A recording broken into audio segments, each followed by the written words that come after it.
লাভ হয়েছে কি সুন্দর। উল্টিয়েছে মুড়ি খাই দেবো সুন্দর করে। ভালো তো উল্টি দেবে ওই গাটা এমনি কাজ হয়েছে তখন ওই পেটের দিকটা ভালো লাগে চাটালো। ওরা অমনি হয়েও থাকে। হ্যাঁ একটা মুড়ি খাওয়ার ভিডিও তুলো। এখন শীতের সময় যে পুকুরে অমনি হবে মানে রোজ নেবে। শিব সাগরের মধ্যে না মাছ হইতে বাপরে কি দারুণ করে লুকাচুরি খেলছি গো। পেটে লাগছে ওষুধটা দিলাম কমবে। আবার কামড়াইছি আবার পটে বাবু বাবু বাবু ইনোর মতন ওষুধ ওইটা। আমার কামড়াইছি আসছে। আমরা এখন খেলছি কাজ বাতি কি করছি রে বাচ্চা ছেলের মতন। ভালো ভালো সব আমি বর্ষিতে তুললাম মুড়ি খাই দেবো। পুকুরে তো বর্ষিতে এরকম মাছ তুলি। আমি কোনোদিন বসে তো বড় মাছ পাইনি। আমি পেয়েছি ওই তোর মেশো আমি এত বড় সেই আরেকটা আছে না পেট মুটা যে মাছটা ওইও এত বড় তুলেছি। আমার ভাইরা দেখতেই মজা লাগছে যখন চিপে করে আইনি দেখি তো। আমি ধরে দেখাবো। এটা কেট খায় এই সময়। আমার ভাইরা এই দেখো নিচে রাখ।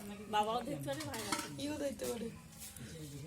খাও খাও। আর কই মাছের সময় যা কই এখন ধরে না আগে যা ধরতো না ওরা। আর ইসলামপুরের ওই নদীটা এত বড় বড় ট্যাংরা নাকি কখন আছে হাত দিয়ে ট্যাংরা ধরে লিয়ে আসছি নাকি কি দিয়ে কি করে লিয়ে আসছিল গলদা চিংড়ি একটা পুকুরে ডিঘি আছে ওই ডিঘিটা খুবই হয়েছিল প্রত্যেক দিন সন্ধ্যাবেলায় গিয়ে 4-3 করে ওরা ধরে নিয়ে আসতো। কত বড় এতটা বড় বড় কি গলদা চিংড়ি বাহ কোথা থেকে গো বাগানে গেল বাগদা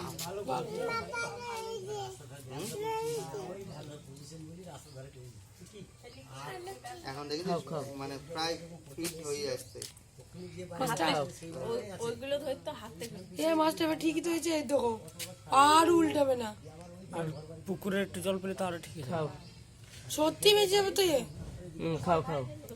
যত বড় মাছ তত বড় জিনিস। আজকেই ধরছে না হ্যাঁ এটা দেখতে পাচ্ছ না জীবন্ত মাছ। খাও কেন মাছটা হচ্ছে ওরা ওইভাবে ফেলে রেখেছিল। এ বুগলেছিস আর এখানে কপি আছে 25 টাকা পিস আছে। লাও খাও। কি ফুলকপি ভালোই তো খাও খাও। কত বড় দেবে কি বলে কপি তুই গরু লাই।